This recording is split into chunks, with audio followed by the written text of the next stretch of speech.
اعوذ باللہ من الشیطان الرجیم، بسم اللہ الرحمن الرحیم۔ چونکہ ہمارا درس مختصر ہوتا ہے اور بہت تفصیل میں نہیں جا سکتا، لہٰذا آپ کو پتہ ہے کہ 15 منٹ کے اندر کوشش رہتی ہے اپنی گفتگو سمیٹ دوں۔ اور اب اگر میں یہ ابن اقسم سے جو امام نے سوال کیا ہے اس کو چھیڑتا تو وقت زیادہ ہو جاتا، لہٰذا گزشتہ درس کو میں نے یحییٰ ابن اقسم کے سوال اور امام کے جواب پر چھوڑ دیا تھا۔ اب امام نے جو سوال کیا ہے وہ بھی بہت دلچسپ ہے، آپ کے حوالے کر رہا ہوں، غور سماعت فرمائیے گا، سوال اور جواب اپنے ذہن میں محفوظ کیجیے گا۔ فقال امام مامون نے کہا آپ سوال کیجیے۔ فقال ابو جعفر لیحییٰ، ابو جعفر نے یعنی امام نے علیہ الصلوۃ والسلام نے یحییٰ سے سوال کیا، اسألوک میں سوال کروں؟ قال ذالک الیک، اب یہاں پہ جواب سنیے گا، بڑا لطیف جواب وہ دے رہا ہے۔ قال ذالک الیک جعلت فداک فإن عرفت جواب ما تسألنی عنہ وإلا استفدته منک۔ اگر میں قربان ہو جاؤں آپ پر، آپ سوال کیجئے، اگر مجھے جواب آتا ہو تو میں جواب دوں گا، ما تسألونی عنہ، جو آپ سوال کریں میں اس کا جواب دوں گا، ورنہ میں آپ سے استفادہ کر لوں گا، مطلب آپ ہی جواب دے دیجیے گا اپنے سوال کا۔ اب امام بڑا دلچسپ سوال کرتے ہیں اور فرماتے ہیں کہ اخبرنی عن رجل نظر الى امرأة في اول النهار فكان نظره اليها حراما علیہ فلما ارتفع النهار حلت له فلما زالت الشمس حرمت علیہ الی آخرہ۔ امام کہتے ہیں کہ مجھے اس مرد کے بارے میں بتا، اس عورت اور مرد کے بارے میں، اس مرد کے سلسلے سے کہ جس نے ایک عورت کو دیکھا صبح میں تو اس پر نظر کرنا حرام تھا، ٹھیک، اس کی طرف دیکھنا اس مرد کے لیے جائز نہیں تھا، پھر اس کے بعد جب وقت ضحیٰ ہوا یعنی دن چڑھا تو حلال ہو گیا دیکھنا اس عورت کو، لیکن جب زوال کا وقت ہوا تو پھر حرام ہو گیا، پھر جب وقت عصر ہوا تو حلال ہو گئی وہی عورت اس کے لیے، پھر جب غروب شمس ہوا تو حرام ہو گئی، جب عشاء کا وقت ہوا تو پھر سے حلال ہو گئی، نصف رات ہوئی، نصف شب میں پھر حرام ہو گئی، صبح ہوئی تو حلال۔ بتا دے ما حال هذه المرأة، یہ کون سی عورت ہے، اس کا کیا حال ہے، کیا چکر ہے اس کا، وبماذا حلت له وحرمت علیہ، کس وجہ سے اس مرد کے لیے حلال ہوتی اور حرام ہوتی ہے بار بار۔ فقال له یحییٰ ابن اقسم نے کہا واللہ ما اہتدی الی جواب هذا السوال، خدا کی قسم مجھے اس سوال کا جواب نہیں پتا، ولا اعرف الوجہ فیہ فإن رأیت ان تفیدناہ، اگر آپ بہتر سمجھیں تو آپ خود ان تفیدنا ہو، اس کے سلسلے میں ہم کو مستفید کیجئے، جواب ہی نہیں آپ خود دے دیجئے۔ فقال له ابو جعفر، امام نے فرمایا هذه امة لرجل من الناس، یہ کسی کی کنیز تھی، اس مرد سے اس سے کوئی مطلب نہیں اور یہ مرد اس کے لیے اجنبی ہے۔ اب اس نے صبح میں جب دیکھا تو اس پہ نظر ڈالنا حرام تھا، یعنی یہ عورت جو کنیز کسی اور کی تھی یہ اس کے لیے حرام ہے، لیکن جب وقت ضحیٰ ہوا دن چڑھا اس نے اس کنیز کو خرید لیا تو اب اس کا مولا ہو گیا ہے نا، اس کے مولا سے خرید لیا، اب یہ خود مالک ہو گیا، فحلت لہو، اب یہ کنیز اس کے لیے حلال ہو گئی۔ فلما کان الظہر، آتا کہا جب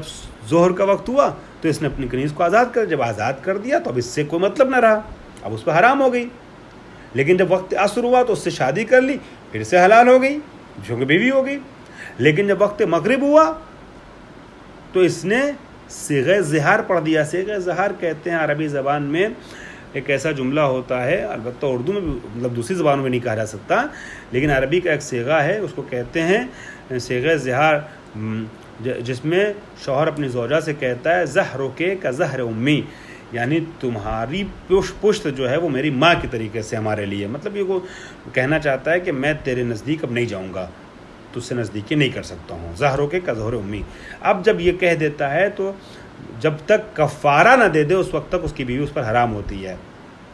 ٹھیک ہے، اپنی ماں سے مشابہ کر دیا تو، صیغہ زہار پڑھ دیا تو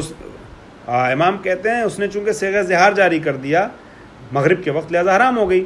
لیکن جب عشاء کا وقت ہوا تو اس نے کفارہ دے دیا، پھر سے حلال ہو گئی، اور جب نصف شب ہوا، آدھی رات ہوئی تو آدھی رات کو اس نے طلاق دے دیا، حرام ہو گئی، طلاقاً واحدہ، طلقها واحدۃ، ہمارے یہاں تو ظاہر بات ہے طلاق کے بعد ایک نشست پہ 3 طلاق ہوتا نہیں ہے، تو اس نے ایک طلاق دے دیا، حرام ہو گئی، اور اس کے بعد جب صبح ہوئی تو راجعہ فحلت لہو، اس نے رجوع کر لیا، اس کے لیے حلال ہو گئی۔ اس طریقے سے امام نے جواب دیا۔ قالو، ٹھیک ہے، قالو لا واللہ ان امیر المومنین عالم و ہمارا۔ اس طریقے سے اور بھی کچھ گفتگو ہوئی، مامون نے ان لوگوں سے کچھ گفتگو کی اور اپنی شیخی بگاڑی، ہم نہیں کہتے تھے تم سے، دیکھو کس طریقے سے سوال کا جواب دیا اور کیسے سوال کیا، اور خود ہی جواب پھر اس کا بھی دیا۔ جب اپنا کالر اونچی کی مامون نے تو پھر بہرحال یہاں پر تو امام کی وجہ سے، جس وجہ سے بھی اس کی کالر تو اونچی ہو گئی تھی، تو ان لوگوں نے کہا ہاں بے شک امیر المومنین جو ہے وہ ہم سے بہتر جانتے ہیں اور انہوں نے جو کیا ہے وہ صحیح کیا ہے۔ اس طریقے سے امام نے یحییٰ ابن اقسم جو زمانے کا سب سے بڑا عالم سمجھا جاتا تھا، ملا مانا جاتا تھا، قاضی القضات تھا، یعنی سارے قاضیوں کا، فقیہوں کا رئیس تھا،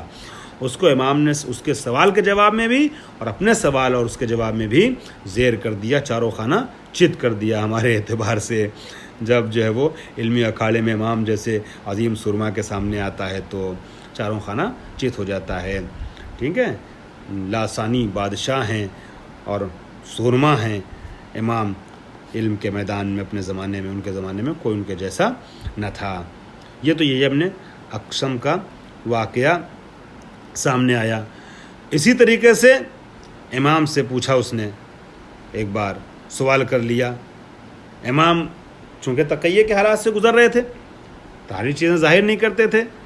تو امام سے سوال کیا کہ آپ کا ابو بکر اور عمر کے بارے میں جو ہے وہ کیا خیال ہے؟ امام نے کہا مجھ سے جو ہے اس طریقے کے سوال نہ کر، مگر اس نے کہا کہ اچھا اس روایت کے بارے میں آپ کیا کہنا چاہیں گے؟ کہ روایت ہے کہ جبریل امین آئے نبی کے پاس اور آنے کے بعد کہتے ہیں کہ اے نبی، ابو بکر اور عمر سے سوال کر لیجئے، شیخین سے پوچھ لیجئے کہ ہم تو ان سے راضی ہیں، یہ ہم سے راضی ہیں کہ نہیں راضی ہیں، ٹھیک ہے۔ اس کی تفصیل تھوڑا سا ایک دو آیت وغیرہ ہے، میں انشاءاللہ اگر ابھی وقت گنجائش نہیں رہی تو اگلے جلسے میں شاید پیش کر دوں۔ آپ ان سے پوچھ لیجئے، میں تو راضی ہوں، یہ مجھ سے راضی ہیں کہ نہیں راضی ہیں، آپ اس روایت کے بارے میں کیا نظریہ رکھتے ہیں؟ اب امام نے جواب دیا، امام نے یہ نہیں جواب دیا تقیہ کے صورت میں اور توریہ سے کام لیتے ہوئے کہ وہ اگر سے راضی ہے خدا کے نہیں راضی ہے، مگر روایت کی بال کی کھال نکال دی اور درایت پہ غور کر متوجہ کراتے ہوئے امام نے جو روایت کو غلط ثابت کر دیا۔ امام کہتے ہیں کیا تو نے سنا نہیں ہے نبی کا فرمان؟ نبی نے فرمایا ہے ہماری روایت اور حدیث کو تم دیکھو، جب کبھی سنو تو قرآن سے مطابقت کرو، تطبیق کرو، قرآن سے ملے مطابقت کرے تو مان لو، ورنہ دیوار پہ دے مارو۔ چونکہ قرآن سے یہ روایت ٹکراری لہذا قابل اعتبار نہیں ہے۔ کہا کیسے؟ کہا کہ قرآن میں ہے کہ نحن اقرب الیہ من حبل الورید، کہ میرا بندہ جو سوال کرتا ہے مجھ سے تو نبی آپ اس سے کہہ دیجئے کہ میں اس کی شہرگ گردن سے زیادہ اس سے قریب ہوں اور میں اس کے ایک ایک حالات سے واقف ہوں، ہر وہ چیز کہ جو اس بندے کے متعلق ہے میں اس سے باخبر ہوں، میں جانتا ہوں۔ نحن اقرب الیہ من حبل الورید، شہرگ گردن سے زیادہ قریب ہوں، میں باخبر ہوں اس بندے کی ایک ایک چیز سے۔ یا میں عرض کروں آپ کی خدمت میں، دوسری جگہ قرآن میں ایسی اور بھی آیتیں موجود ہیں، جیسے قرآن میں قل ان تخفوا ما فی صدورکم او تبدوہ یعلمہ اللہ، اے نبی ان سے کہہ دیجئے کہ جو کچھ تم اپنے سینوں میں چھپاتے ہو یا جو کچھ ظاہر کرتے ہو ہر چیز سے خدا باخبر ہے۔ تو امام کہتے ہیں جب اللہ ہر چیز سے باخبر ہے، دلوں سے باخبر ہے، ذہن سے باخبر ہے، جو چیزیں چھپی ہوتی ہیں ظاہر سب سے باخبر ہے، تو یہ کیسے ممکن ہو سکتا ہے کہ اللہ جبریل کو بھیجے کہ یا نبی اللہ ان سے پوچھے ہم سے راضی ہیں کہ نہیں ہیں، راضی ہیں کہ ناراض ہیں، یہ خدا خوب جانتا ہے۔ تو اس کا مطلب یہ ہوا کہ روایت صحیح نہیں ہے، غلط ہے۔ اور اسی طریقے سے امام سے پوچھا کہ اچھا یہ بتائیے جبریل اور میکائیل والی روایت کے بارے میں آپ کا کیا خیال ہے؟ جو روایت ہے